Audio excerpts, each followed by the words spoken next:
Hello, hello. Good morning, Crossroads Church. It's great to see you all here. Welcome to those online as well. We are super excited about Easter, as you can see, in just a couple of weeks. So if you are willing and able, please stand and join us as we sing together.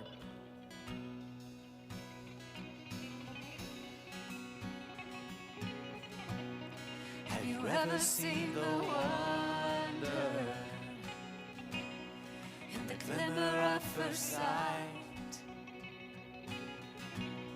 As the eyes begin to open and the blindness meets the light. If you have souls, sing, I see the world in light. I see the world in wonder.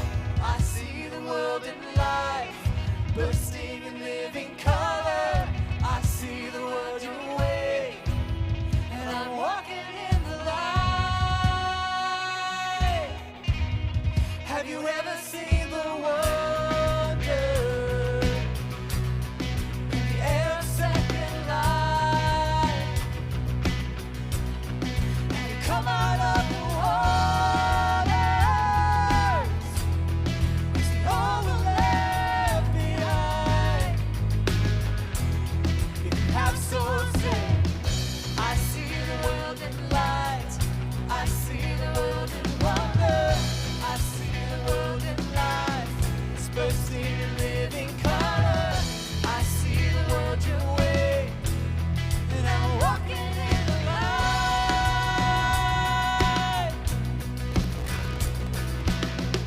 I see the world in grace. I see the world in gospel. I see the world your way, and I'm walking in the light. I'm walking in the wonder. Oh, you're the wonder in the wild. It's in a wilderness to wonder. Have souls sing.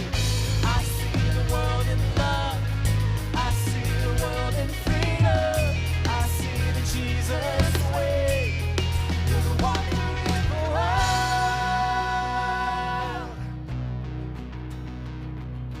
Welcome to Crossroads Church. Whether you're connecting online, in person, or on demand, thank you for making this time part of your week. If you are new to Crossroads, you might be asking yourself, what is this place all about? Well, it's pretty simple. Peace on earth. We are an open and affirming community of people committed to following the peacemaking path of Jesus. And this peacemaking path leads us to focus our work on rewriting what we call the 5 unacceptable truths. These unacceptable truths are 5 realities that hinder human flourishing and destroy peace on earth. Together, we work to replace spiritual emptiness with spiritual vitality, poverty with physical and financial flourishing, fear of the other with inclusion and affirmation, illiteracy with education and opportunity, and modern-day slavery with freedom. This is what we mean when we say, hope is here. Over the next hour, we will experience the divine mystery together as we sing a few songs, listen for wisdom, and share in communion so that we might leave here inspired and equipped to follow the peacemaking path of Jesus in our everyday, normal lives. Blessed are the peacemakers, for they will be called children of God. I see the world your way, and I'm not afraid to follow. I see the world your way, I'm not ashamed awake to this say morning? so. Come on. I see the Jesus way, and I'm walking in the light. Thank you. It's good to see you. I see the world in light. I see the world in wonder. I see the world in life. It's bursting in living color. I see the world your way, and I'm walking in the light. Oh, I see the world in grace. I see the world in gospel. I see the world your way, and I'm walking in the light. Walking in the world.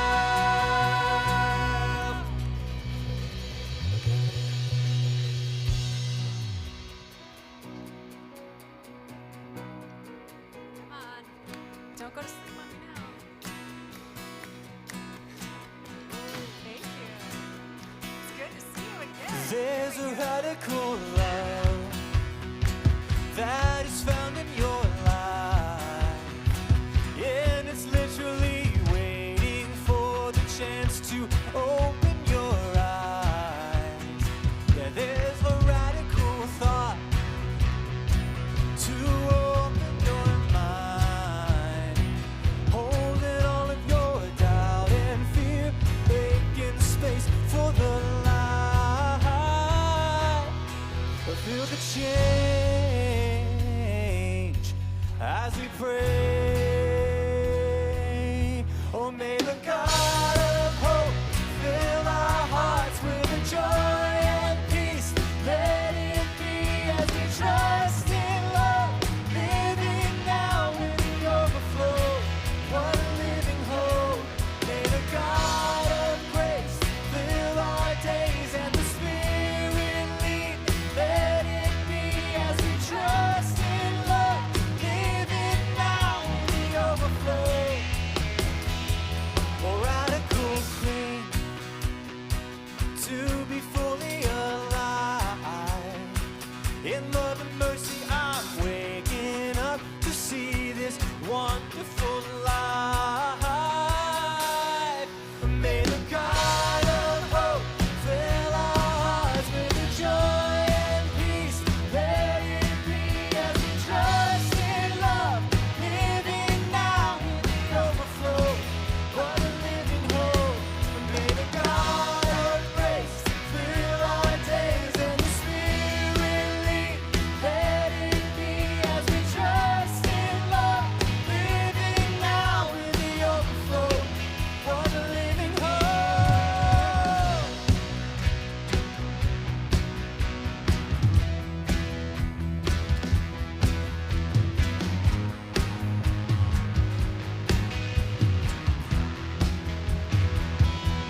There's a joy, joy, joy, joy down in my heart. I've got this joy, joy, joy, joy down in my heart, down in Sing my this with us. heart. Deepest joy, joy, joy, joy down in my heart. Yeah. I've got this joy, joy, joy, joy down in my heart, down in my heart. Oh, joy, joy, joy, joy down in my heart. I've got this joy, joy, joy, joy down in my heart, down in my heart. The deepest joy, joy, joy, joy down in my heart. I've got this joy, joy, joy, joy down in my heart, down in my heart. And may the God of hope fill our hearts with a joy and peace. Let it be as we trust in love, living now in the overflow. What a living hope. May the God of grace fill our days and the Spirit lead. Let it be as we trust in love, living now in the overflow. What a living hope.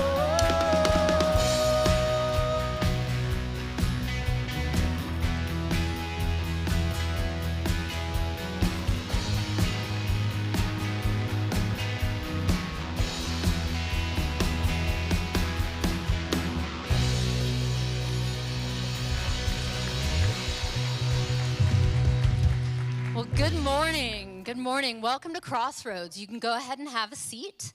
My name is Luce Hartlip. My pronouns are they, them.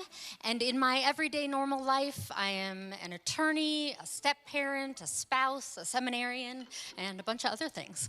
I have a few things to share with you this morning. As you came in today, you should have received a program. So if you didn't, please raise your hand and a room host will bring one by to you. If you're new here today, welcome. You will find a few things in that program that I want to point out to you. Everyone first go ahead and take that Connect card out or click on it if you're in the app in the weekend section. The Connect card is for everyone to fill out every week. If you're a regular attender, just put your name and your email address and check the box regular attender. If you're new here, please check that box new here and fill out as much information as you feel comfortable sharing. If this is your first time with us, this morning, we do have a gift for you. It's a book called The God We Never Knew, and it is especially helpful if you're deconstructing ways of thinking about God that were handed to you that maybe are no longer helpful or no longer make sense. It's a wonderful book. So on your way out of the auditorium, you can grab a copy from one of the tables in the back, or better yet, come see me under the Fresh Perspective banner in the atrium and say hello, introduce yourself. We can discuss any questions that you might have about Crossroads. Well, last week, Ryan shared about our Good Friday service. So this year, Good Friday is on April 3rd, and it's a really special evening for the community to come together. The evening begins at 6 p.m. We'll have a shared meal at that time, and then the program itself will begin at 6:45. So the meal will be a variety of soup, salad, bread, and dessert, and we are looking for people who might be willing to prepare a dish to share. If you are willing and able to do that, please check the box on the back of your Connect card to let us know. So the program itself is a musical journey of deconstruction. And we feel like a lot of people in our community are somewhere on this journey. Whether you're actively deconstructing faith concepts that have done you harm, or you're simply wrestling with the state of the world and wondering how your faith fits into that, what your faith has to say about that. Our team has crafted a Good Friday program that really honors that journey and gives voice to the real and raw emotions that happen in the midst of that. And yes, we are saying that the program contains mature language. And to spoil the surprise for everyone, it is the F-bomb. So because of the mature programming, our kids program will run through 8th grade. And we need to get a head count for this event because there's a meal. And the Good Friday service is going to be ticketed. But the good news is tickets are free. When you check the tickets box on the back of your Connect card, we'll send you a link where you can tell us how many adults and how many kids you have coming. So please do take a minute to reserve your tickets. It's not the time to procrastinate. You want to make sure you get dessert. And while you grab your tickets, think about somebody that you might want to invite. If you're on Facebook, there's a super easy way to help spread the word. Just go to the Crossroads Facebook page, and you can click Events, and then click on Good Friday. And in the upper right-hand corner, you hit Invite and send it to your friends. If you're on the computer doing this, it's even faster. You can click Select All and invite up to 500 people at once. So we've got room. This simple step really helps get the word out, and you can use the exact same method to share the Easter event as well. So thank you for helping us invite the community to this special night. That's all I have for you right now. Go ahead and grab your talk notes, and Ryan will be up in just a moment.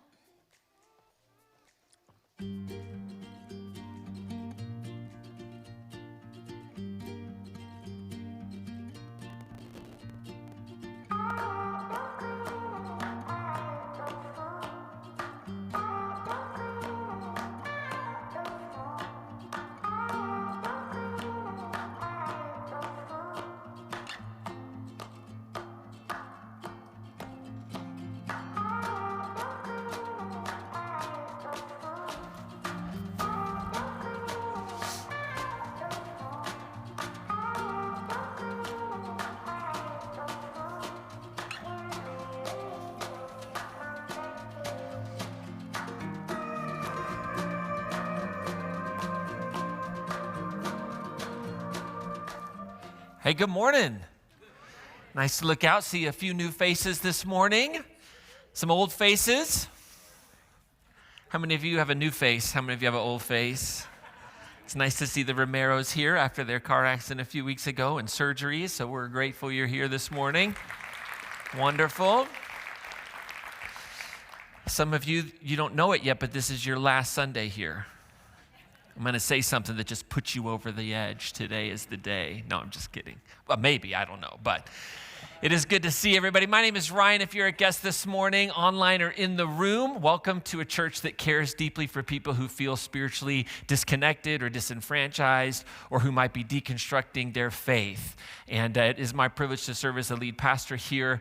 And my pronouns, like I mentioned, are he, him. I'm a white, cisgendered, heterosexual man who has benefited from systems that have favored people like me. And as a follower of Jesus, I believe naming those privileges and leveraging them for others is the start of a life committed to the peacemaking path of Jesus and to justice, or what Jesus called the kingdom of heaven. Philippians chapter 2 tells us that Christ, the living Christ, who had every status imaginable, let go of it all and took the form of a servant. And that's the path that we are trying to walk here at Crossroads Church. So, whoever you are, however you've come into today, whether you are certain or skeptical, hopeful or hurting, you're welcome here. And I do hope that you will join us as we just attempt to walk the peacemaking path of Jesus together, which these days feels like sometimes I swerve off that path. It can be challenging, right? Let me ask you a question this morning as we're jumping into our topic. How many of you have ever had a moment when you've kind of gone through something and you realize nobody is coming to rescue me? Right? That like, wow, I am alone in this, right? You thought there was a system that was set up to kind of help you, and maybe that system failed. You had a timeline in place for your life, your career, and that timeline collapsed. Through no fault of your own, through circumstances that were out of your control, but you just felt all of a sudden very much like the next thing is going to be up to me. There's no help. I've thrown up the bat signal, and Batman is busy doing all kinds of other things. And you've experienced that moment where the next step, the very next step, is going to have to come from you. But the challenge with that is many of us have been taught that hope comes from waiting, that there's a passivity to hope. And we hear things like waiting for God, or waiting for healing, or waiting for circumstances to change, or my favorite, I'm just waiting for the right moment. But here's the thing, what we've experienced actually oftentimes, and what we kind of, if I can be a little blunt, let we hide behind those things. Why do we do that? Well, because when we go through life and we experience trauma, whether it's big T trauma or a whole series of little t traumas, whether we've experienced disappointment, pain, whatever happens, those experiences oftentimes steal our sense of agency. And when our sense of agency is stolen, sometimes it feels safer and it's easier to just say, well, I'm just waiting. I'm waiting on God. I'm waiting on that next. I'm waiting on just the right moment. And when life wounds us deep enough, we just have a tendency to stop believing that even if I take the next step, is it really going to matter? Have you ever felt like that? Like, can I really make a difference here in my life? Is it going to matter everything I try? And so we begin to live as if we're just kind of like stuck characters in somebody else's story. We're just supporting cast. Like it doesn't, and this is somebody else's story that I'm just kind of being drug along through. But for hope to take shape in our lives, there's something that we have to do that feels counterintuitive. Because sometimes when we don't believe that our next move matters, and it's in that moment when we don't believe that anything we do matters, where shame is screaming at us. We talked about this last week. Shame is saying, stay small, stay quiet, stay where you are, don't move. But for hope to take shape, hope whispers something very different. Hope says, I dare you. And that's what this song is all about. Check it out.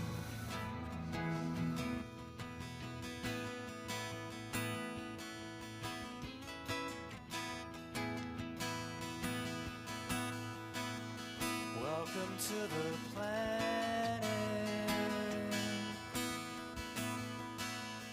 Welcome to existence. Everyone's here. Everyone's here. Everybody's watching you now. Everybody waits for you now.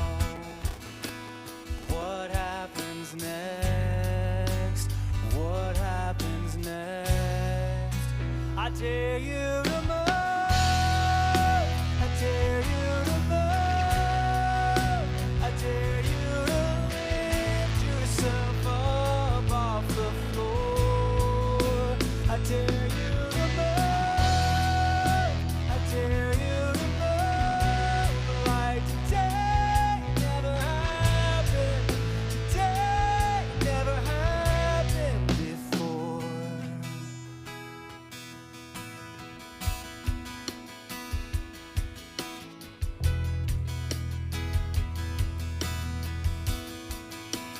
Welcome to the fallout.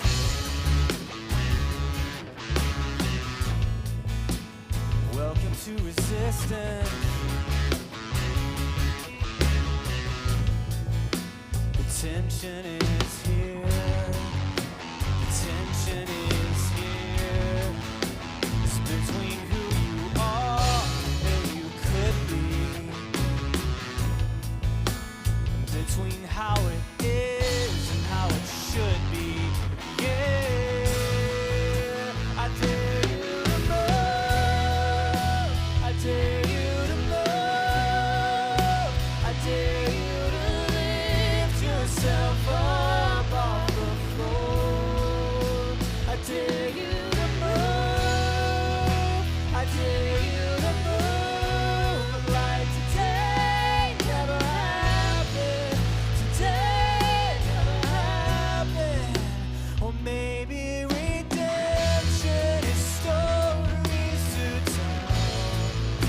And maybe forgiveness is right where you fell. Where can you run to escape from yourself? Or where you gonna go? Where you gonna go? Salvation is here.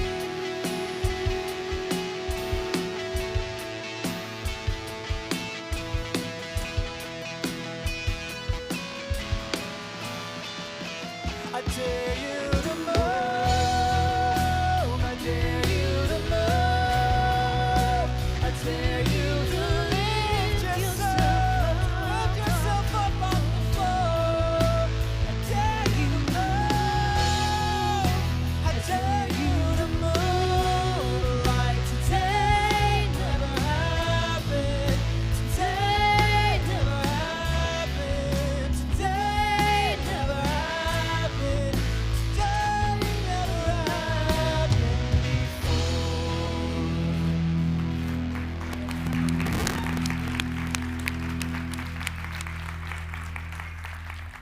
But the problem is, in that moment where shame is screaming, stay quiet, stay still, the last thing we want to do is move.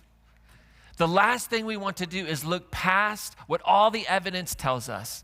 When all the evidence tells us that what we say and what we do doesn't matter, that we're never going to get out of this circumstance, this situation, faith says you got to move forward. Because here's the thing, the most dangerous moment for despair in our lives, the most dangerous moment for shame in our lives is when we come to the realization, I still have choices.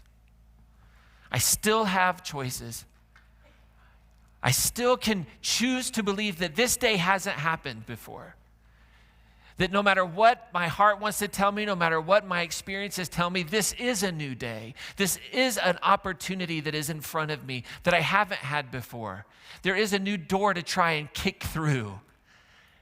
And it's when we come to that space that I have a choice to make, to try, to press forward, to move, that hope can begin to take shape. And I want to look at a story we have in our scriptures today in Luke chapter 8 of a woman who had every reason to not move, had every reason to believe that it didn't matter what she did, how she thought, who she talked to, nothing was going to change. In Luke chapter 8, it says this, that there was a woman who had been suffering from a hemorrhage for 12 years, and that she had spent all she had on physicians, and no one could cure her. We see here, this woman models for us this idea of intersectionality of oppression. Right? That it's just one thing on top of the other. And to really understand the courage of this moment, to really get how hope took shape in this woman's life, we have to understand the world that she was living in, and that this woman was not just facing one hardship, that she was actually standing at the intersection of many in her life. She was a woman in a patriarchal society where women had very little social power. She was a woman with a chronic illness, which in her religious culture meant that she was ritually impure and had to stay away from the gathering of the community. And that meant that she was excluded from worship, community life, from normal touch, from normal belonging. Luke tells us that she had spent everything she had, literally everything she had, which wasn't much, trying to get better. And so by this point, not only was she sick, but she was poor. She had no more resources. So she's a woman. She's a sick woman. She's a poor and sick woman living in a culture where each of those identities carried its own form of marginalization. Today we have language for that. Scholars call it intersectionality. And it just simply means that sometimes people don't just suffer from one form of exclusion. Sometimes the burdens they stack on top of each other. Marginalization from gender, marginalization from health, differing abilities, economic vulnerability, religious exclusion, all those things intersecting into one life. And that means that this woman wasn't just suffering, physically. She was suffering socially, relationally, spiritually. She wasn't just sick. She'd been pushed to the edges by everything in her system. And that's what makes this story even more remarkable. Because hope didn't arrive when she asked for permission to move. Hope did not come because she said, well, within all of these systems that marginalize me, I need to wait for permission. No, hope begins when this woman who has been pushed to the margins decides to push back. No more. In that space, in that moment where she's lying on the floor, she has no hope, she decides, I'm going to push back. And the text tells us that she came up behind him. I love it. She snuck up on Jesus, put him in a chokehold. WWE sleeper, laid Jesus out. That would be a better story, honestly. But no, it says that she came up behind him and she touched just the fringe of his clothes, and immediately her hemorrhage stopped. With the crowd pressing in, what does she do? She pushes harder. Sometimes we have this image of this timid woman who's just kind of like creeping through the crowd. She's like, get out of my way. The crowd is pressing in and she's pushing. And in her life where anxiety and despair and cultural and religious rules had kept her boxed in, she was touching and pushing and pressing and moving people out of the way. This woman did not wait for permission or an invitation. She crashed the party. There was no priest that invited her, come, my child, to Jesus. Jesus didn't invite her. Jesus didn't say, come to me, all women who are hemorrhaging, and I will give you rest. No, he's doing his thing. The disciples are like doing crowd control. The crowd didn't welcome her. No system created a pathway for her. But hope took shape the moment she decides, I will not stay where my suffering has left me. When she woke up that morning and she said, why the hell not? Let's go. Let's go. And she got herself up and she pushed through that crowd. And the woman here, she makes this risky, embodied choice. I love that she doesn't go into her little prayer closet. Oh man, see, I told you I was going to say something. Some of you are like, yeah, no, I'm out. Don't pull me out of my prayer closet, Ryan. What the heck? I've watched the movie. What was the name of that movie? I never saw it because I don't really watch Christian movies. What was it? The War. Oh my God, it's worse than I thought. You wonder why we have people in our, oh gosh. Sorry, Jesus. I'm going to go to my prayer closet. Nothing wrong with the prayer closet, but sometimes you got to come out of the closet.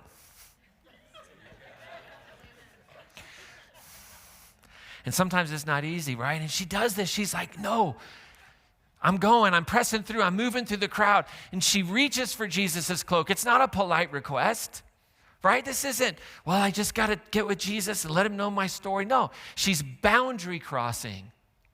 She's courageously crossing the boundaries that her culture, that her religion, that her friends, that her family have all established for her. This is where you stay. Don't go any farther. And so what is she risking? She's risking public shame, religious rebuke, social humiliation, all the things that were part of her daily life. Every day she received that. And I love that she woke up that morning and was like, screw it. I'm going to experience it anyway. They're going to other me. They're going to push me to the margins. They're going to make me think I'm less than, so I may as well go after it. And because hope awakened in her body that morning, she moved towards healing. She said, I'm moving. I'm going for it. So she presses through the crowd. She reaches out, touches the cloak. She's healed. She's like, good, I'm out, right? I imagine like the touch, hey, look at that. And then she's leaving. Why wouldn't you, right? After years and years of being oppressed by this crowd, by these people, like just out. But Jesus stops and he asks this question, who touched me?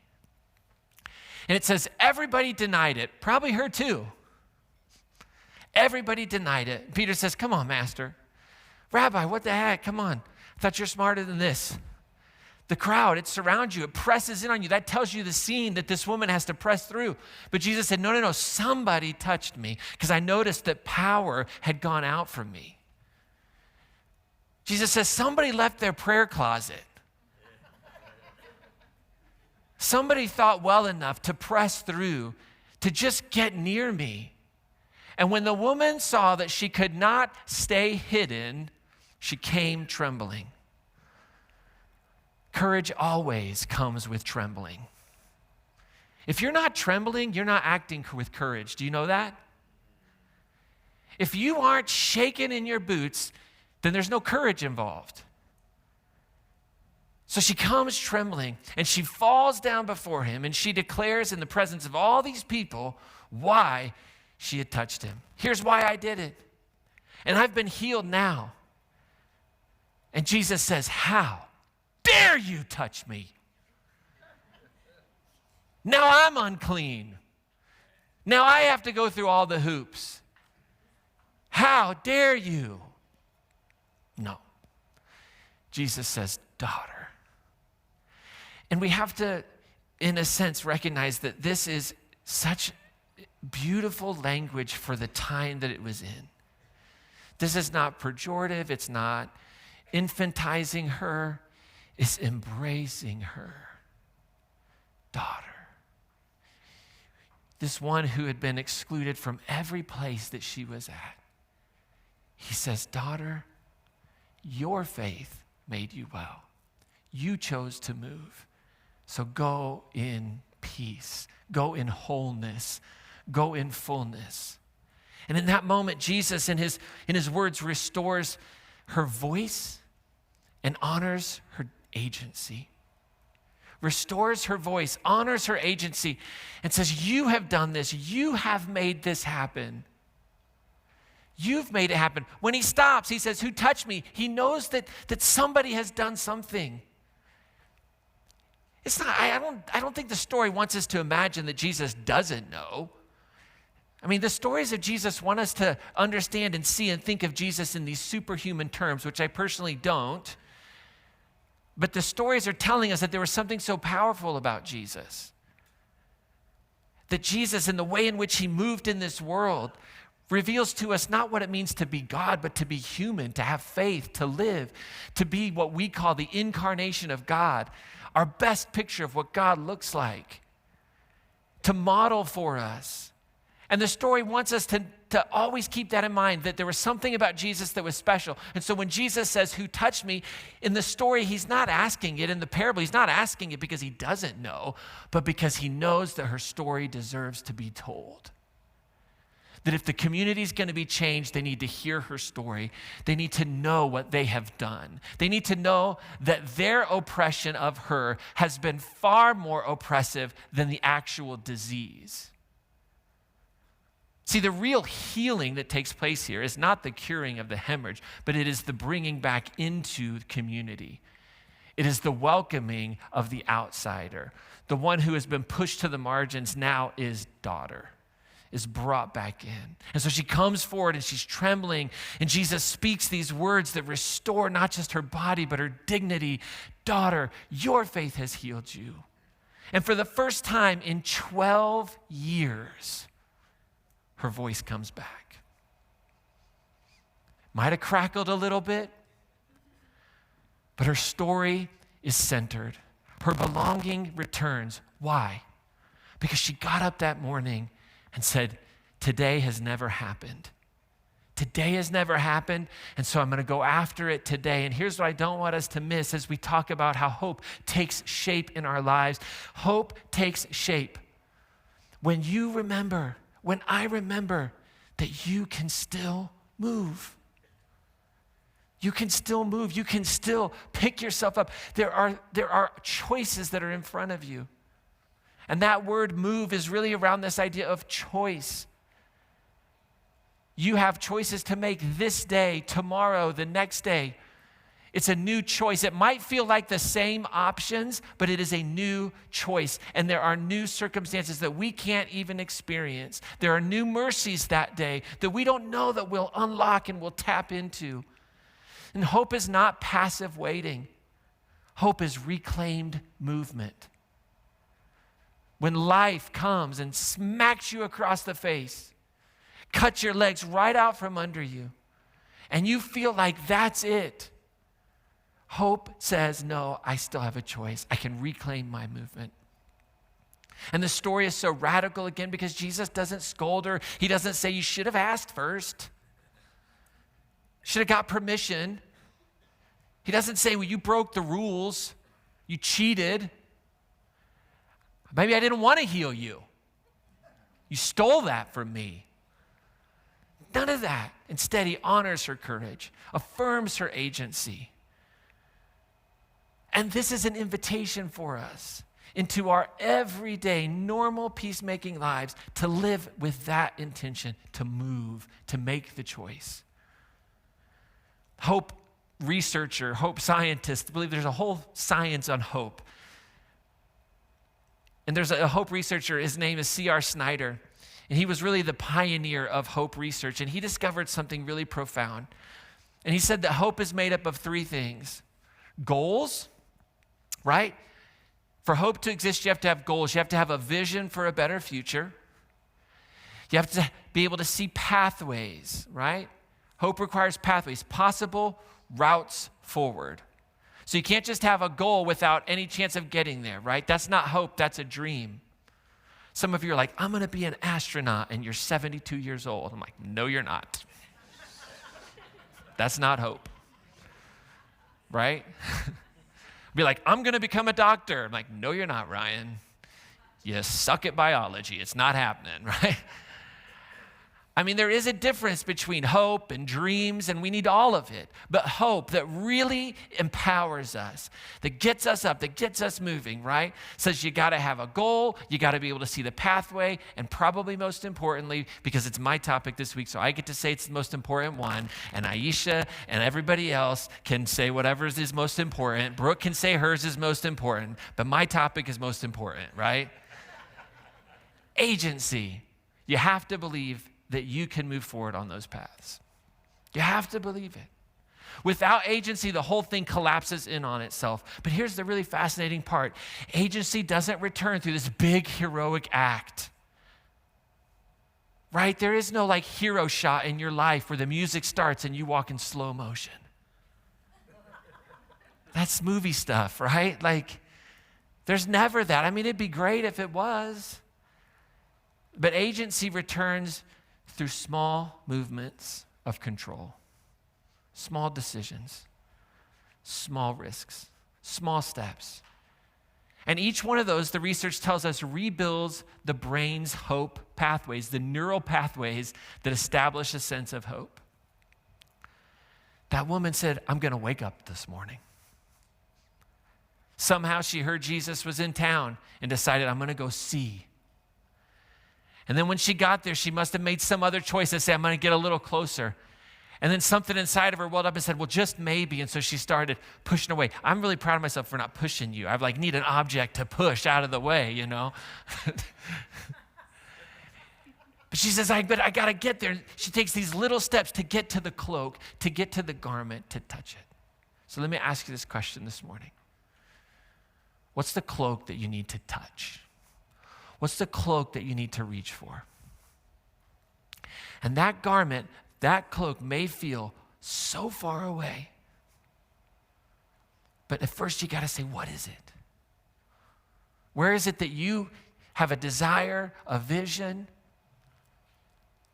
And maybe you even kind of see a little bit of a pathway, but you just feel like it doesn't matter. And maybe hope takes shape for you right now through just a small choice. Maybe it's just making that appointment, sending the message, setting a boundary. The very next small step, signing up for that first class. I want to be here, but how do I go? We get so overwhelmed with all the things that have to take place, but you just got to take the next step. What's the very next thing? Is it a conversation? Is it a little bit of research? Is it going to your prayer closet? What is it? I don't know, you do. What's the very next thing that can start you into that space? Before the woman decided to reach out for Jesus' cloak and touch it, before she decided to leave the house, she just had to decide to get dressed. She had to choose to get out of bed. And when we make that first choice, when we make that first step, oh my gosh, we become better people. The world becomes a better place because we've just chosen to move with courage. Because our courageous move leads to what? The next courageous move.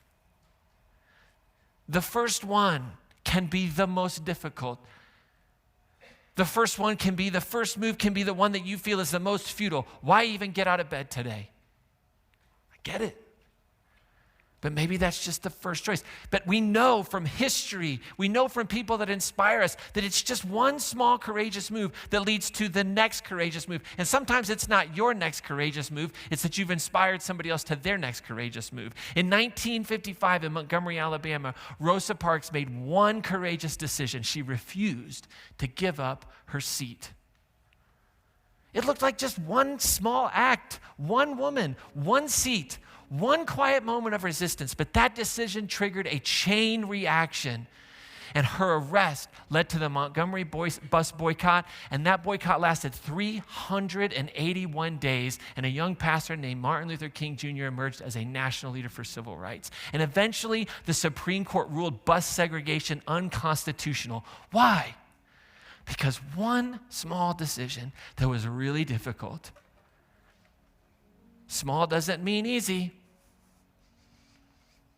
And it reshaped the nation. Rosa Parks didn't know she was starting a movement. She hadn't laid out a 7-step plan of resistance. She just said, enough. I'm not going to continue to stay in this space. And so, I'm not going to move, which was an act of moving. No. And she simply made the next courageous choice that was available to her. James Clear, who's the author of the book Atomic Habits, tells us a story about a man who in his life, he wanted to get in shape, wanted to get healthier, but he felt overwhelmed by the idea of it. And he couldn't commit himself to going to an hour at the gym. He made one small rule. He said, I'm just going to go to the gym for 2 minutes. I'm just going to go for 2 minutes, and that's it. And so for the first week, he literally walked in, and he stood there for 2 minutes. And then he left. But that small action did something powerful psychologically. It reshaped. It rebuilt agency. And 2 minutes became 10 minutes, and 10 minutes became workouts, and workouts became a lifestyle, and his life changed. Not because of one heroic decision with the music in the background and the slow motion, but because of a tiny act that reopened the neural pathways of hope. I'm just going to go stand in there for 2 minutes and take a look around. I'm going to go look. See, sometimes healing doesn't begin with this grand miracle. Sometimes it begins with 2 minutes of courage. I've always loved what Navy Admiral William McRaven told graduates. He said, if you want to change the world, start by making your bed. Because when you make your bed, you've completed one task that leads to another task, and then another, and then another, and by the end of the day, you realize something powerful. He says you can move your life forward one decision at a time. And I love that he says, and if the day goes badly, you come home to a bed you made. Which reminds you, you can start again tomorrow. Because that day has never happened before. For hope to take shape in our lives, we have to move.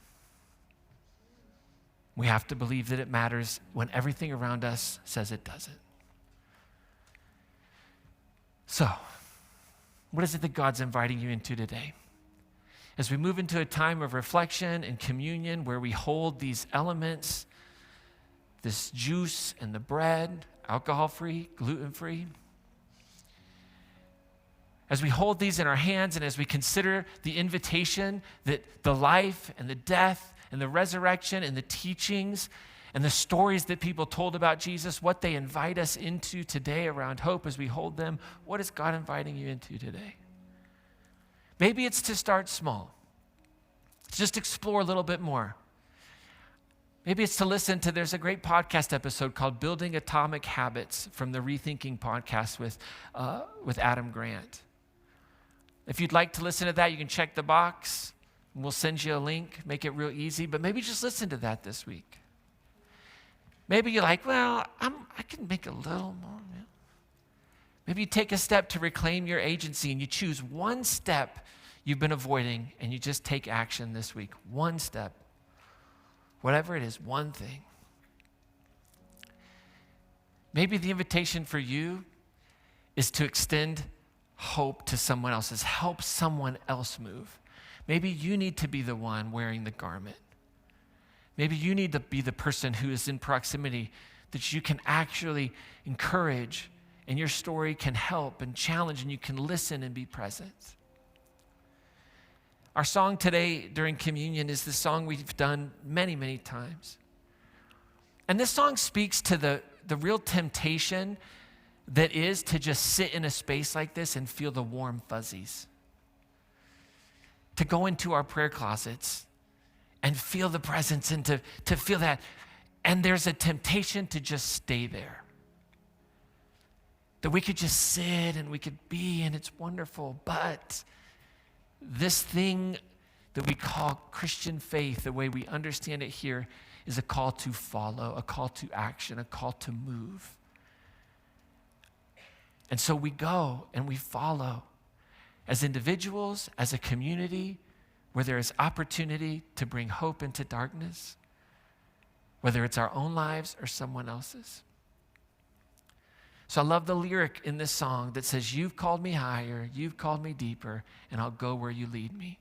And if you're like me and maybe those personal pronouns are a little challenging with God at times, I just sing, love has called me higher, love has called me deeper, and I will go where love leads me. That's the life I choose to live. And sometimes that's hard and difficult, and I fail miserably. I'd appreciate if you wouldn't talk to my wife or my children. But I'm just choosing. We got to just choose to get there. So if you're in the room today, if you're at home, I encourage you to just breathe a little bit over the next few moments. If you're able to, I want to invite you to stand, even if the communion elements are at your table this morning. I know it's kind of weird. You're like, but then I have to bend over, and I got a bad back. I get it. Maybe pick it up before you stand up, But I want to invite everybody to stand this morning because I do want to invite you to move. You get it? Okay. So we're gonna do like a little movement. We're gonna embody this today. So if you're at a table and you have your communion elements in front of you, when you're done receiving communion, I would encourage you to move over to our faux candles. and to light a candle that represents that one next move that you're going to make. And let your movement today be a symbol. Let your movement today be a choice, a commitment that this week I will act. No matter how small it is, I will act. That you'll light that candle. So that's our invitation today. I want to see everybody moving. Otherwise, I'm going to re-preach this message. Slower, not nearly as funny. I'm going to bring in a whole lot of hell, fire. So it's your choice. This is a choose your own adventure moment, right? The body of Christ, broken for every person in this space. There is no class to take. There's no doctrine to believe in. There is only hope to be received in this moment. You're welcome to these elements that remind us of what radical love looks like when we lay down our lives, not only for our friends, but for our enemies. That's the invitation of Jesus. That's the difficult life of walking the peacemaking path. But it is a life worth living. So you're invited to the table today. The body of Christ broken for you, the blood of Christ shed for you.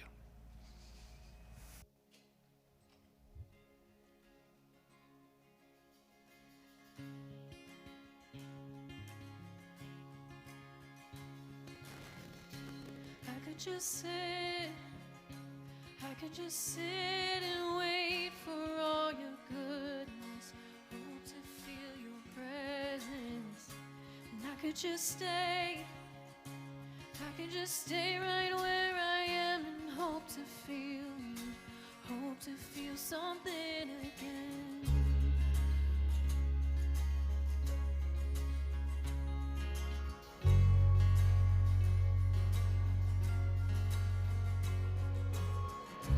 I could hold on to who I am and never let you change me from the inside. I could be safe, oh, I could be safe here in your arms and never leave home, never let these walls down. But you have called me higher, you have called me deeper, and I'll go where you will lead me, Lord.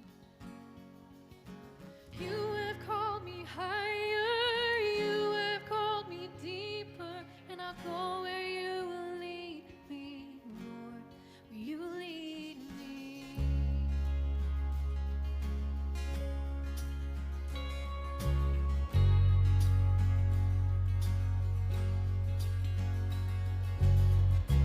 I could hold on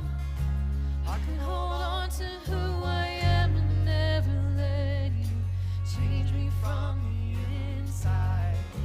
I could be safe, oh,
That song really reminds me how tempting it is to stay in that comfortable, safe space.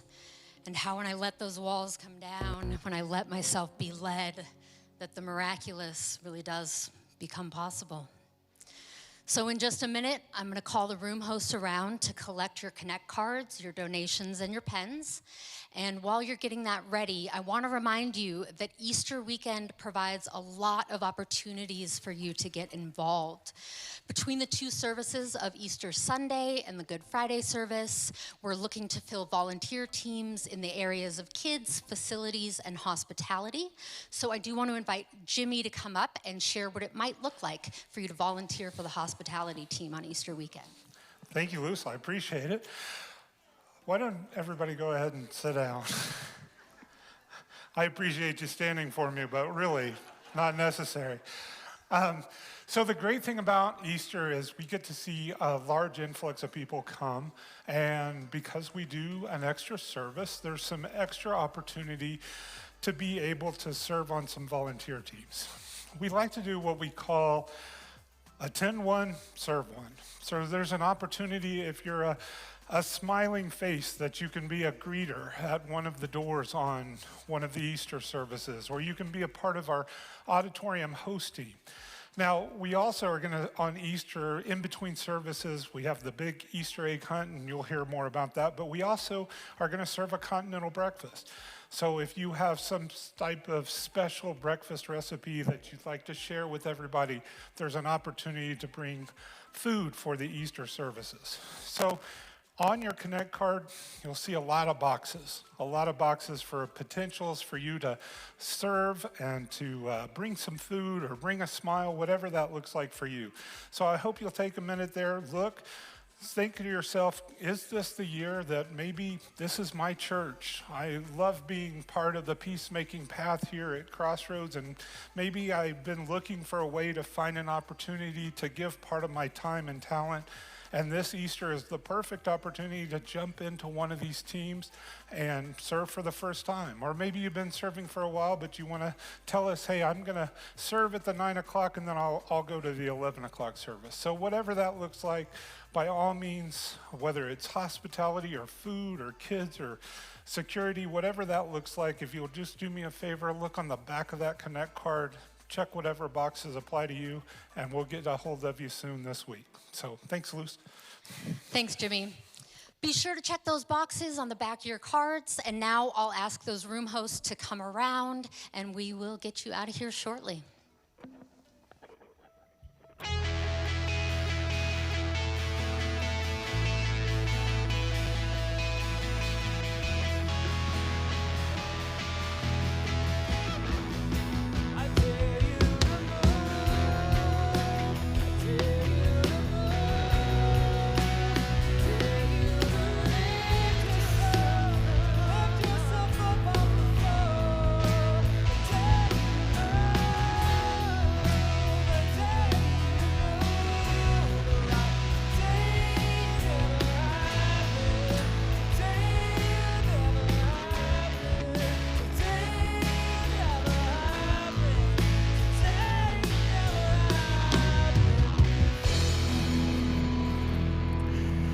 All right, I want to invite you, if you're able to this morning, to stand before we give our blessing today. I just want to honor that our metaphor today is a bit ableist. And so I just want to recognize that movement doesn't come as easy for everyone. And so if you're in this space today, I just want to honor that and recognize that the metaphor sometimes falls apart and we can take for granted this idea of actual physical embodied movement. But we are talking about choice. And we're talking about that ability to make that next choice. And sometimes our language is imperfect when we attempt to do that. So if you'd like to lift your arms to receive our blessing today, may you remember that hope is not only something you wait for, it's something that takes shape when you choose, when you move. And may you find the courage of the woman who reached through the crowd, a courage not of certainty but of faith, that one small movement can change a life. And may your hands remember they can still reach. And may your feet remember that they can still walk. And may your heart remember that healing often begins with a single movement. And as you choose and move towards hope, may the living Christ meet you in the crowd, restore your voice, call you beloved, and remind you that your story is never over. Amen. Have an awesome week, everyone.